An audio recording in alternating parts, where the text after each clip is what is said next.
Defending Your Life is a 1991 movie that's essentially a romantic comedy with strongly spiritual themes. I'm Mark Beale. I'm a spiritual therapy trainer, including past life regression therapy and between life regression therapy. So I'll explain this movie as I perceive it from my professional point of view. I'll look at the key scenes and themes to find parallels with real-life spiritual therapy and identify any areas of fiction or cinematic license. In Defending Your Life, Daniel Miller dies and enters a spiritual dimension where his life is judged to see if he needs to reincarnate on Earth, or if he's spiritually evolved enough to move up to a higher level. The place looks like a California airport hotel resort. He's first met by silent orderlies, then a defense attorney, then a panel of 2 judges who assess his case by reviewing scenes from his life on a video screen, with commentary from the defender and a prosecutor. He has time out to view past lives and meet other souls who are also being judged in this dimension. In real life, there is a modality called between lives regression therapy that has a number of similarities to the story and principles illustrated in this movie, although there are some key differences. And this therapy is based on the surprisingly uniform experience that many varying people have while in a hypnotic state, exploring their higher self and their inner wisdom. When I work with clients in hypnosis during a past life regression, they can often recall a past life death, then describe going into the light where they're met by a loved one or a spirit guide instead of orderlies. This gives them a reassurance to help them move fully into the light, a realm that's more of an energy field, but can be perceived spatially as having meeting rooms. Now, in real life, people tend to then meet with their spirit guide rather than a litigious defender for an initial life review. This helps people realize some of the spiritual tests and lessons that they'd undergone in the life that they just left. This helps people understand the spiritual principles of their actions from a karmic point of view and prepares them to meet a group of senior souls called a soul council. In real life, people are much better briefed, prepared, and rehearsed before meeting their senior guides. In real life, most people then also meet with their soul group that can include loved ones from their past life or lives. This can give them a feeling of deep love, acceptance, connection, and peace. It can also be a chance to resolve anger, fear, betrayal, or misunderstanding and come to forgiveness.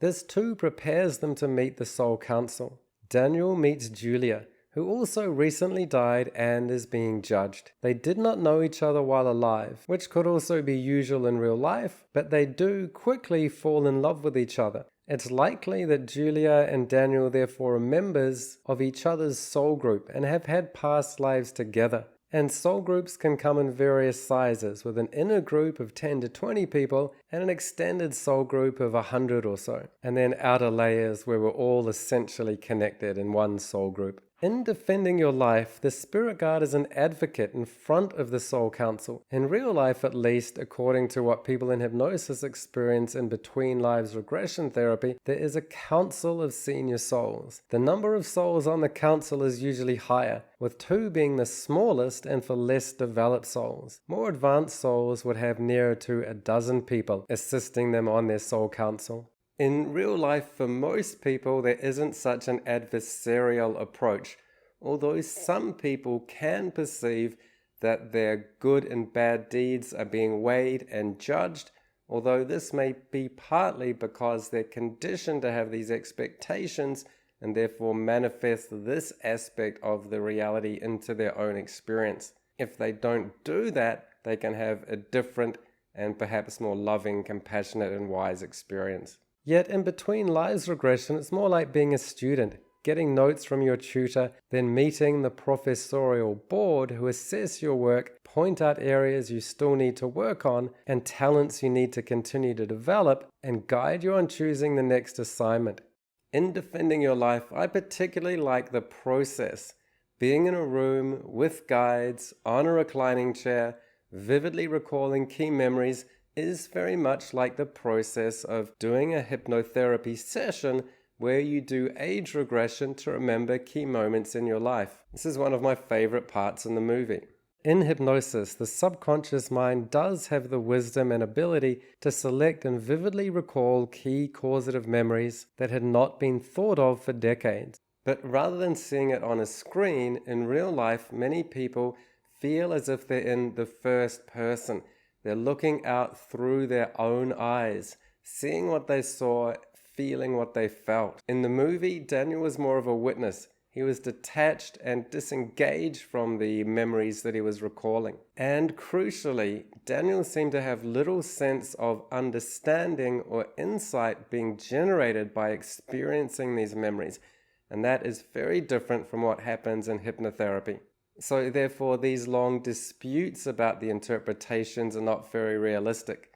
There should be a much stronger sense of knowing, insight, and realization about what these life events mean in terms of illustrating key spiritual principles along the journey of the soul. So I found Daniel's memories in regression and their teaching stories to not ring particularly true to real-life spiritual therapy. Defending your life emphasized only fear as the major test, and not facing fear as the key cause for rebirth. In real life, for me, there are many other emotions or mental constructs that can be critical, such as anger, abuse of power, selfishness, and desire, to name a few. The idea that he should not be afraid to hit someone was bizarre. The stories of being afraid to invest in a stock or to ask an employer for a higher salary were not what I'd expect to come across in real life. You could attempt to link them to underlying spiritual principles, but for me this would be a stretch. Stand up for yourself and fight for your own value may make some sense, have some self-esteem, yet the way Daniel experiences this in his head also doesn't have much emotional resonance. One thing I did find particularly jarring and unrealistic was the approach to past lives. Events from this life were seen correctly as a series of scenes which can be linked together to gather and tell a full narrative story. We see the event at school, we see the follow-up event at night, and how that links to dealing with male authority figures decades later at work. Yet over at the Past Lives Pavilion, the previous 5 incarnations were shown as one person in one moment in time with no narrative and no connection to each other or to this life. In real life, the past life regression therapy should look very much like the hypnotherapy with age regression that had already been done in this movie. So I'd expect to see Daniel once again reclining in the chair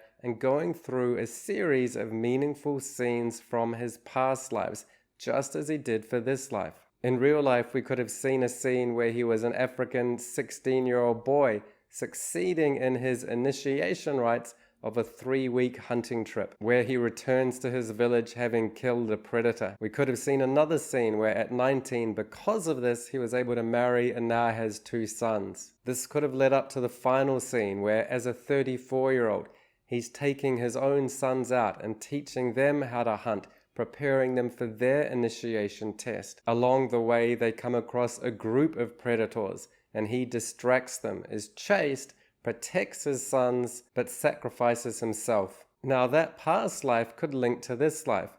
It would be a reminder that he has had in the past a physical courage to do what's ever needed in that environment to look after himself and his family. He could realize he could provide for his family not just with money, but food, protection, and teachings. In the African life, he had died youngish and got a good rebirth with a new chance to survive in a more mentally orientated urban jungle. From this, he can learn to reconnect to past ability to help him with his courage in this life and disconnect from past problems, like losing mindfulness, stumbling into problems, and dying once again in his 30s. Instead, all we got was past lives as a curiosity that has little information and little meaning. In real life and between lives regression, most people will equally see a few scenes from this life that tell a story with a theme, and then see similarly a few scenes from a past life that also tell a story that has a theme, and that theme interweaves with their present life. So our 3 past lives are like a trilogy with episodes that are very relevant to each other. While I found many of Daniel's experiences from this life didn't ring true as the kind of stories that would come up in real life while doing hypnotherapy or past life regression therapy, the overall theme of the movie, however, did make some sense when we realize that the events in the between lives state do also count as actions which carry karmic weight.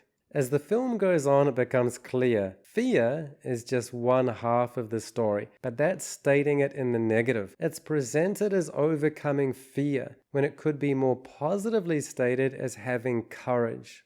The word courage comes from the French word for heart. An early meaning for the word courage was to speak all of one's mind by telling all that's in one's heart. In the end, fear could be important if we see it as being the opposite of love. Fear can stop you loving, and love can stop your fear. Now, in the movie, there's a nice twist which does ring true. Daniel thinks he's being judged on his past and on his fear, and he's very much in his head. But we learn that he's also being judged on his actions in the present, especially his courage to speak his truth of love from his heart. At a stretch, you could link this back to his personal history of taking a risk to stand up for and fighting for love, but for me, these aren't the most artful stories. Even the story of Julia risking her life to save a somehow helpless cat from the burning house, risking making her own children motherless, didn't make a lot of sense. In real life, we do therapy based on linear time, looking for causative events from the past in this life and past lives. We tend to come to an ultimate therapeutic resolution by going beyond time and coming back into the eternal now. Defending Your Life nicely acknowledges that while we may well be judged or have karmic causes from our past, yet we are also always being judged, or better stated, making karmic actions in every moment. And in real life, this can absolutely apply to the intentions we set and the decisions we make. The Between Lives realm is where we review our past and where we plan our future. So we can do past life regression and we can do future life progression. Defending Your Life nicely and rightly finally shows that Daniel has the power to influence his future rebirth through the strength of his emotionally charged realizations and actions in the moment. He had the good karma to meet and connect with Julia in the first place. By removing a mental limitation and going with his heart, Defending Your Life finally moves away from fear, mind, and money-based memories and creates a moment based on the wisdom of love. So it's on this basis that we get our therapeutic resolution, also known as our cinematic happy ending. In real life, the wisdom of love permeates every element of the Between Lives realm, from the soul group of loved ones and their initial greeting, to the cooperative and non-competitive loving and wise soul guides, to the soul counsel, who rather than judge, also guide and assist you to break out of mental limitations, and rather than falling in love, give an opportunity for your soul to rise in love. So tell me in the comments, how did you resonate with the story or the energy of Defending Your Life? Have you had experiences in meditation or spiritual regression where you feel that you've entered a realm of Between Lives? Do aspects of the story in Defending Your Life remind you of anything that you inherently feel to be true in your life? If you've got any questions about between life regression therapy or any spiritual therapies like past life regression therapy, feel free to ask me in the comments. If you found this video too entertaining, check out my educational videos on YouTube or at my website, the Past Life Awakening Institute. I have foundation courses to learn about hypnosis, hypnotherapy, past lives, spirit releasement, and I have certification courses to gain experience in these fields and become qualified through extensive assignments and one-to-one video calls that we have taking you through every step of the process. If you're interested in online sessions in past life regression or spirit releasement therapy, check out my website, the Past Life Awakening Institute, to book an online session. Check out some of these other videos that cover past life regression, spirit releasement therapy, between lives therapy, hypnosis and hypnotherapy, all based on other spiritual movies. Thanks so much for watching.